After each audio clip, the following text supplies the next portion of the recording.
Yo, what's going on, guys, man? It's your boy Dignified TW, and we're finally back with the Kobe Bryant build. Now in this video we're gonna have everything you need to know about this build, the full archetype, the animations, and if you guys, I'm not gonna cut you guys short. I'm gonna give you some gameplay as well, just to show you how effective this build actually is. So let's go ahead and get right into it. Alright guys, so with the Kobe build, you guys know I made my guy a shooting guard. Kobe in real life is actually a shooting guard as well. Now a lot of people are telling me that Kobe's more of a shot creating slasher or shot creating, something else. But this is the build that we ended up going with, and I'm going to show you why just here in a minute. So we go with shot creating, and we're going to go ahead and give him the post scoring. Now look at the badges that you actually get on this build. Mid-range deadeye, difficult shots, tireless score, up and under, all these very good post and shot creating badges with catch and shoot, relentless finisher, and drop stepper on gold. Like, it's actually ridiculous the kind of badges that you get on this build. It can do everything in the post, it can drive and dunk, it can dribble up a little bit. I'll show you guys here in a minute my ball control and all that kind of stuff that I put on this guy.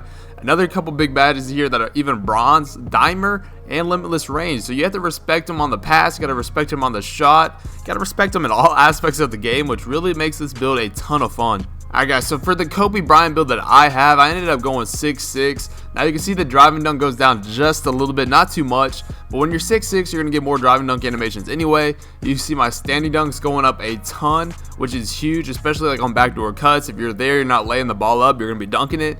And my strength goes up a ton, which is perfect to baby the guards down low. And since you get really good, post badges on this build, you're going to be able to kill all the guards that are trying to guard you down low. So what I ended up doing right here, guys, I went ahead and maxed out the weight. Look at the strength, the contact dunk, the box out. Look what goes up on this build. So this is what you're dealing with right now. You got an open shot mid without, the wingspan. I think it's at default right now. But you can see my contact dunk is an 80 on this build with a driving dunk of an 81, which is literally insane. Now what a lot of people don't understand about, speed boosting and all that kind of stuff like that, usually a lot of people either leave their thing at default, minimum, or max. But this is what I ended up doing with my build. I went down 2 to 83.2, and you can see the ball control is actually at a 79. Now if you're at default, your ball control is going to be at a 77. So when you get takeover, you'll be able to speed boost pretty consistently.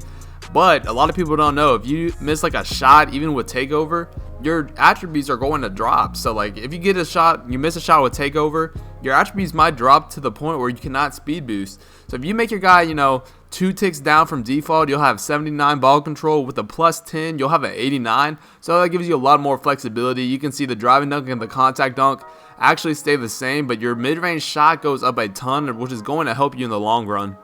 Alright guys, so real quick, you can see I'm a 90 overall on this build. You can see my layups at 87, driving dunks at 77, which is nice. I get tons of posters, which is actually insane. I'll show you my dunks here in a minute. Mid-range is actually maxed out right now. You can see it's an 87 open shot mid with an 86 moving. Very nice, keeps your defender off guard, especially if you're going into the post, which helps a lot because they'll give you a lot of room. 3-point shot right now is only a 72, but like I said, it maxes out at a 76. But since you have all these badges like catch and shoot, corner specialist, hotspots, all that kind of stuff, you should be fine with that.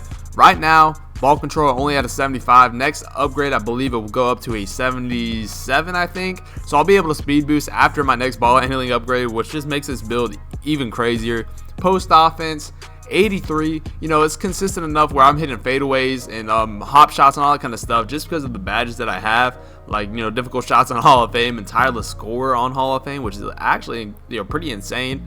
So again, vertical is high. You can see, and actually in this next couple gameplays, you'll see that how much I'm actually snagging over people, which is pretty crazy. The speed is pretty great too, 78 speed. Max weight, which is pretty nice. But like I said, the biggest thing about this build right now, my strength, capability to baby guards with a 76 strength, drop step pretty much every single time. Anybody, shorter than you, it's going to be a GG. Alright guys, so we're going to go ahead and go right into the jump shot that I use on this build. If you guys know anything about my post score, this is the jump shot that is like the most consistent for me up to right now. So I went ahead and put this on my build, and it works very well. I can green tons of shots, which you guys will see again. Jump shot 22, Carmelo, Rudy Gay, 75-25. Try that on this build if you make it. It works really well for me. Now we're going to go into my dribble moves and my shots and all that kind of stuff. I use dribble pull up normal 4. Same with the spin jumper. Now with the hop jumpers, I usually change it between normal and James Harden. If you guys saw my Luka Doncic video, this is the exact build that I used, and that was his hop shot right here, and it was very consistent. I was pretty surprised because this is like the default one, and it's actually really good. So either one of these is what I use. You guys can see I have nothing else. Now I use fade 3. I use fade 3 on my post score, and you know, very consistent fade for me anyway, if you have a shot creating in your archetype. Now post hop shot 7, like I said, you create a ton of room, and since you're, you know, shot creating primary, you're gonna be able to make a lot of those mid-range shots, especially with difficult shots on Hall of Fame. Now with my dribble moves, I do use Pro 6 for moving behind the back and moving crossover. I know a lot of people kind of have their, like right here, these 4, they kind of have their own moves they like. You do get dribble moves on Pro, so use whatever you like right here, but I'm just showing you guys what I'm using right now. In my opinion, standing size up combo Pro 6 is probably the most consistent. You know, it gives you a lot of space and you can get a lot of momentum off of this. So I use Pro 6. Moving size up combo, I use Pro 17. Size up, I use Pro 3. You know, I got the Ty Lawson, Kyle Lowry. I've been using that for so long. And then I got the Jamal Crawford behind the back, because if you do that behind the back and then you go the same way, you're going to get a fadeaway a lot of the times, and it's going to be green. Now, here's what I use for my layups and dunks on this build. I got long athlete, and you know, I got this kind of basic stuff, you know, the quick drops, front clutches, reverses, baseline stuff, nothing insane. But once you get to the dunk packages, guys, use Park Dunk Insanity. Now I know the past 2Ks, you know, Park Dunks have been awful to use, but this year is something different. It's kind of weird. I hardly ever get blocked on any of my dunk packages that I use for the park. So use Insanity dunk packages, and you should be, you know, finishing over tons of people in the park. Like I said, guys, I want to show you some gameplay of what this build is able to do. You can see the first people we're going against, a pure sharp and a post scoring rebounder. Remember, this guy is a rebounder, and you can see I'm running with my boy Quizzy, a pure rim protector. They go up 2-0, but we're going to get back with the ball. Now, I want to show you what this build can actually do on the 2s, especially. Look at that, bro. He's jumping. I can still dunk the ball. Remember, I get like a 80-something driving dunk and an 80 contact dunk, which is actually insane. But look at that snag over the center right there.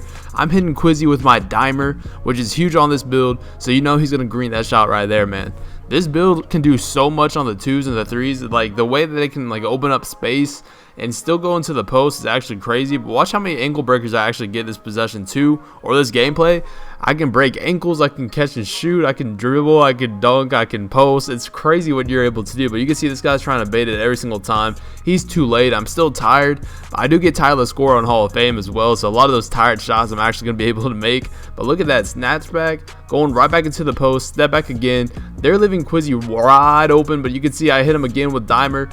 They're going to start respecting that shot. If you guys notice, I'm hitting him early, just so if he hits a couple shots, the center is going to have to respect his jumper, and then he's going to have to actually guard him in that corner, because I know I can baby this guard every single time. So you can see a pretty nice hop shot. Ended up shooting a little bit early. I guess I don't know how I missed that. Look at that step back to the fadeaway. Some reason that animation catches a ton of angles. I think I caught like him 3 times. Like, look, I got him again right there. Got an ISO up in the backcourt. He's clamping it up just decently, but I'm going right into the post. I love doing that spin move into the post, because a lot of people don't know how to, you know, defend that. Hit him with the hop shot. Who out of guards are you seeing do that? Guards have no clue how to defend that because they're not expecting it. But again, look, I'm going right into the post now. Hit Quizzy. He's wide open. He's reaching. So he's going to go baseline. Perfect move right here. And look, look at that dunk. They made him miss that shot. They're going to go on a little bit of a run. But you can see my back steals the ball right there. We're getting it back. We're about to end the game. They're not going to get any more possessions right here. Snatch back again. Break his ankles. Going right to the paint. They're still disrespecting Quizzy's shot, man. He's going to knock that down. Now, these last 2 possessions, he knows he can shoot the ball. He greened about 3 or 4 shots. So he has to, you know, look at him. He's playing great defense on him now. But look at drop stepper. I'm playing him in the paint. I don't even have to shoot the ball. I'm drop stepping him because he's so small, man. But again, going right back into the post. Hit him with a speed boost just like I do on my post score. Gonna end up throwing that down, man. This build is so crazy. So you can see now I'm back with another gameplay. This is going to showcase the jump shot and kind of the dribble moves into the jump shot. You can see we're playing a shot creator and a pure glass clean. Remember this. So you see right here, I'm doing a couple fakes. I'm telling Quizzy I'm going to shoot it if he leaves me open. Look how much room he gives me. Just because I have post scoring in my archetype, he thinks I can't shoot the ball. Ended up making that shot. You can see it cooking up a little bit again. The center just sitting in the paint. So I'm going to hit Quizzy with that jump shot. He ends up bricking it, but look at me horse him for that rebound. Quizzy tries to dunk it again. Ends up getting the ball back out here. A little bit of a, you know, crazy play right here. Throw it back in. He throws it out. You know, that's green from top of the key on a post scoring shot creator. We'll take it. So you can see going back in the paint, the center is double teaming me pretty much the whole entire time. But I'm telling you guys, when you have dimer or a stretch big in the corner, look at that snag again. Gonna pull up once again. It's not green, but 3 threes in a row. You know I'm going crazy. Hitting Quizzy again. He's gonna hit a shot eventually, so he's gonna green that one. 12-4. Now, like I said, you can take people in the paint. You can take him in the perimeter. Quizzy going to green that shot. He's leaving him open because he's disrespecting his shot now. But once you start doing a couple things, it opens up your game so much more. You can see I'm going for the speed boost towards the baseline. Spin back the other way. The center's still helping, but I don't want to pass this time. End up getting my takeover. Mid-range Deadeye definitely popping up right there. Don't even have any of my badges really maxed out yet because I haven't played too much to grind the badges. But look at this. Going with the step back. Look how fast I am with takeover. Step back again. Crossover behind the back. Gonna go to the fadeaway. That fadeaway, I'm telling you guys, is perfect with the off dribble. End up greening that shot. This is going to be the last play of the game. If you guys want to see more Kobe gameplay or any gameplays with this build, again, let me know in the comment section. Look at that step back. Green for the game, man. Hope you guys did enjoy. Anyways, I've been Dignified. I'm out. Peace.